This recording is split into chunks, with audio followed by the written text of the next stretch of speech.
Please यार मेरे भी वीडियो में सब्सक्राइब कीजिए प्लीज़ भाई, मैं भाई समझ के बोल रहा हूँ दोस्तों। बिस्मिल्लाहिर्रहमानिर्रहीम, अस्सलाम वालेकुम।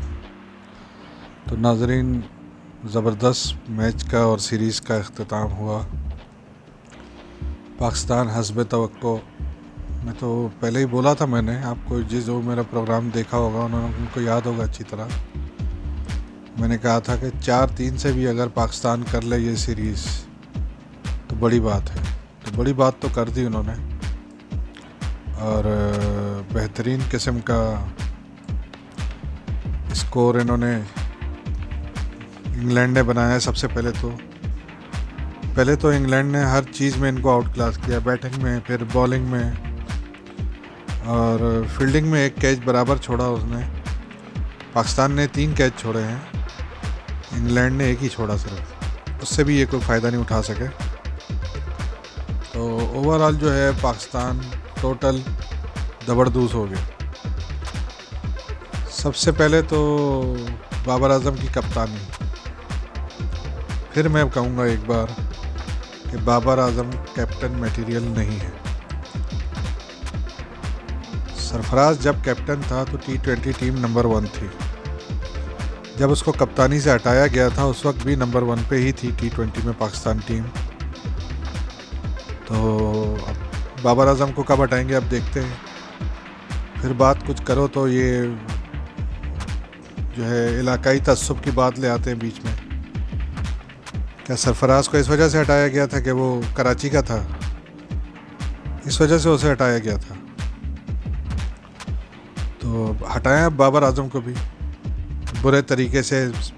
इतनी बेकार तरीन परफॉर्मेंस टीम की, अपनी परफॉर्मेंस की बात नहीं कर रहा हूँ, उसकी टीम की बेकार तरीन परफॉर्मेंस पे कप्तानी लेने का हक तो बनता है बाबर आजम से। तो ये कप्तानी तो कम से कम उनसे ज़रूर लेनी चाहिए। बाकी आपको मैं स्कोर दिखाता हूँ ज़रा, इंग्लैंड का score card. Phil Salt 20 run 12 बॉलों पे, एलेक्स हेल्स 18 रन 13 बॉलों पे, डेविड मलान 78 रन 47 बॉल्स पे, बेन डकेट 30 रन 19 बॉल्स पे और हैरी ब्रूक 46 रन 29 बॉल्स पे। टोटल इंग्लैंड ने 209 फॉर 3 विकेट्स इन 20 ओवर्स बनाया और पाकिस्तान पूरी इनिंग्स में, अपनी 20 ओवर्स की इनिंग में कहीं भी इस स्कोर के चेज़ में करीब भी नहीं था।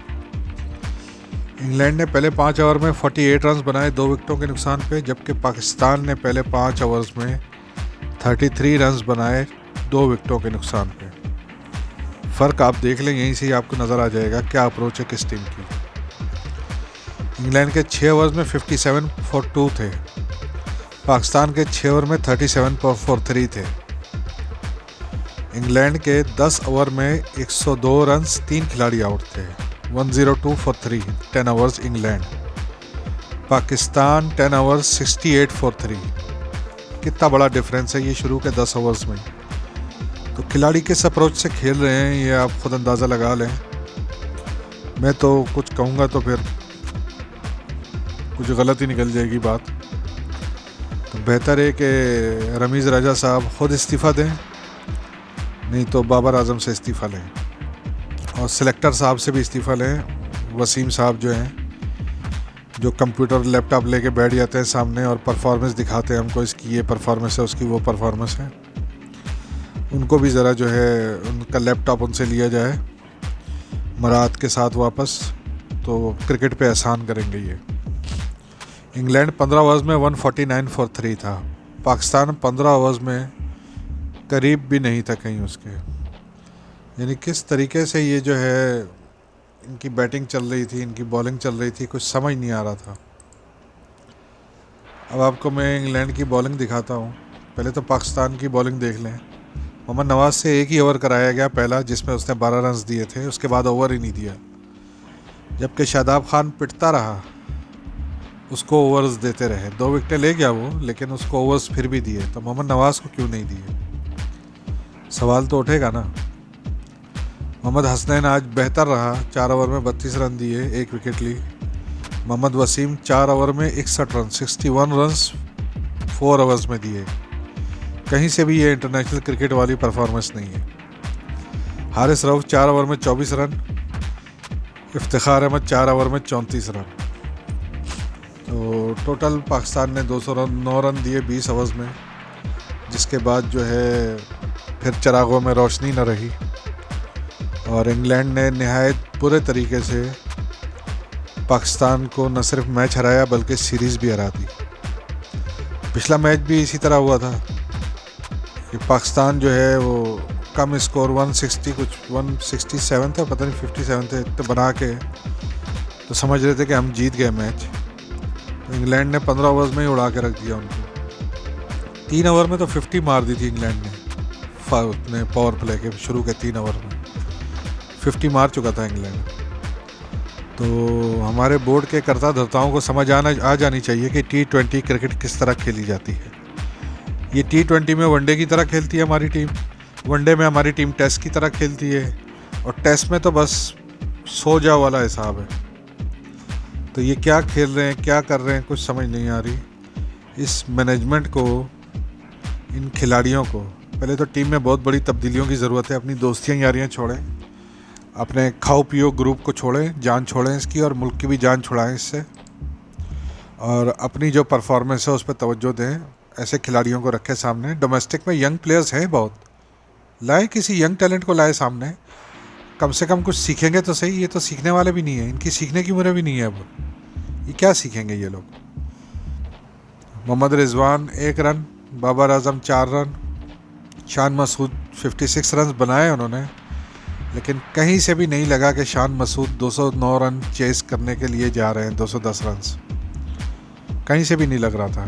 किसी मौके पर भी ये नहीं लगा। सब अपने लिए खेले हैं, तो अपने लिए आपने 50 भी बना ली तो किस काम की। शान मसूद साहब का भी T20 में कोई काम नहीं है, इनको भी ना रखा जाए तो बेहतर है। इफ्तिखार अहमद को भी नहीं होना चाहिए, इनको एज ऑलराउंडर रखा था, तो इनकी बैटिंग परफॉर्मेंस तो बिल्कुल भी नहीं है। और ख़ास तौर पे जो है, जो ये कह रहे थे कि ऑस्ट्रेलिया में छक्के मारना कोई बड़ी बात नहीं, पहले पाकिस्तान में तो मार लो भाई, छोटी बाउंड्रियों पे तो मार लो पहले। ऑस्ट्रेलिया की तो 80 गज़ और 90 गज़ की बाउंड्रियाँ हैं, वहाँ तो छोड़ ही दो तुम।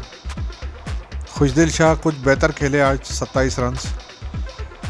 खुशदिल शाह के मैं हक़ में हूँ क्योंकि वो T20 के हिसाब से प्लेयर है, लेकिन इसका नंबर जो है थोड़ा ऊपर करना पड़ेगा। इसका नंबर सही नहीं है खुशदिल शाह का, इसको 1 डाउन भेजें या 4 पे भेजें तो शायद ये कुछ अच्छी परफॉर्मेंस, बेहतर परफॉर्मेंस दिखा सकेगा। आसिफ अली क्या करे, वो तो है ही हिटर, 7 रन बनाए उसने। Mohammad Nawaz 9 run, Mohammad Wasim 5 run, Haris Rauf 1 run, Mohammad Hasnain 5 run. तो ये थी हमारी टीम की टोटल कारकर्दगी। 142 पे 8 खिलाड़ी आउट 20 ओवर्स में, 20 ओवर्स 142 फॉर 8 विकेट्स। तो मैंने तो आपको पहले ही कहा था, आपको याद होगा अच्छी तरह कि हमारी टीम 150-160 की टीम है। 200 तो 15-20 मैचों में एक आध गलती हो जाती है, इसमें कोई शक नहीं है, एक आध परफॉर्मेंस दे सकते हैं, लेकिन आप इंग्लैंड के लास्ट 2 मैचेस की परफॉर्मेंस एक तरफ रख लें तो भी इंग्लैंड इनसे बेहतर खेला है पूरी सीरीज़ में।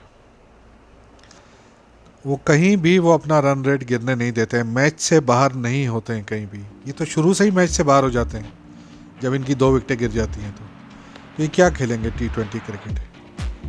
तो मोहतरम रमीज़ राजा साहब, आपसे दरख्वास्त ही कर सकते हैं। अगर ज़बरदस्ती कर सकते तो वो भी कर लेते, लेकिन अब तो दरख्वास्त ही कर सकते हैं आपसे कि प्लीज़ इन अंकलों से हमारी जान छुड़ाएं।